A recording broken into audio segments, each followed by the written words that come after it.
but I think there's a good question we can talk about labels, because we just look at bourbon labels and we know exactly what legally has to be on there.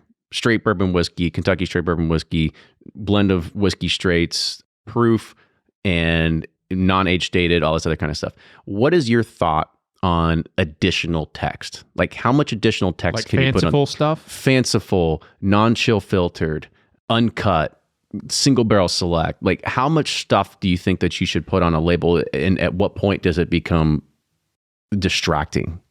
It's tough. It depends on the brand. Like me personally, I like the important information, but the least amount of information that gets the point across. I don't like a lot of clutter, but in the instance of like an older brand, like, I don't know, I love reading the stories on the back, and, I love seeing all the, it might be an older label design that they've stuck through, and I kind of like that, but to me, less is more. Keep it simple, stupid, but that's just my opinion.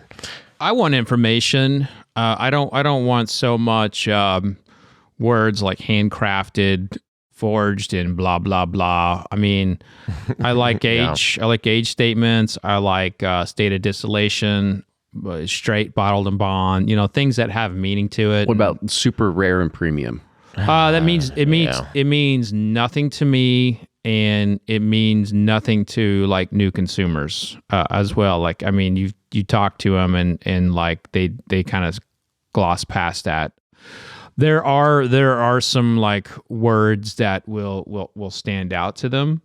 I think cognac has done the best job of getting their marketing terminology down. It's VS, VSOP, XO, extra XO, and tequila is not far behind with Blanco, Reposado, Añejo, extra Añejo, and it's bourbon seems to be. You got one side that is all about like the clarity and transparency, and then you have the other side still clinging to the clutter, maybe very old, special, reserve. This, yeah. Well, but that's a little bit different. That's like the brand name. I'm thinking of just like, let's just take the word non-chill filtered, for example. How important is it? That is so important to an educated. It's so important to an educated whiskey consumer. Because like, if something's non-chill filtered and you see flocking on it when it gets home, most consumers will think it's flawed. And flocking is when you see like these white clouds, and that's why, chill filtration even was invented, to get rid of that, to prevent returns. And if you almost need that for your return purposes. Like, you could say, well, it says it's non-chill filtered right there on the bottle. We're like, well, I don't know what that is. The only reason I challenge that is because it seems that today almost every whiskey brand, whether it's the core staples of it, are all non-chill filtered already. They could be carbon filters, something like that. But no, I think there's still a lot of chill filtration. Buffalo Trace certainly does a lot. They show it to you right there on the tour.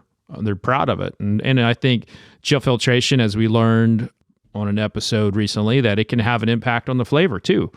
So that's an information piece to me. So you think that should be maybe a requirement? If it's non-chill filtered, you should advertise it front or back. Any preference there?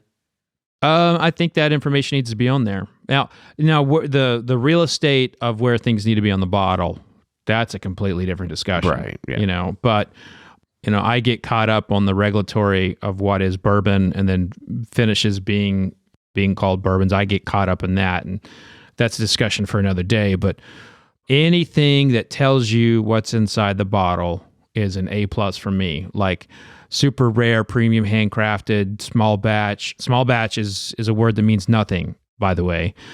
There's a lot of discussion on that in our various podcasts, and hell, emails will tell you more. But there's so many words that take up real estate that don't matter.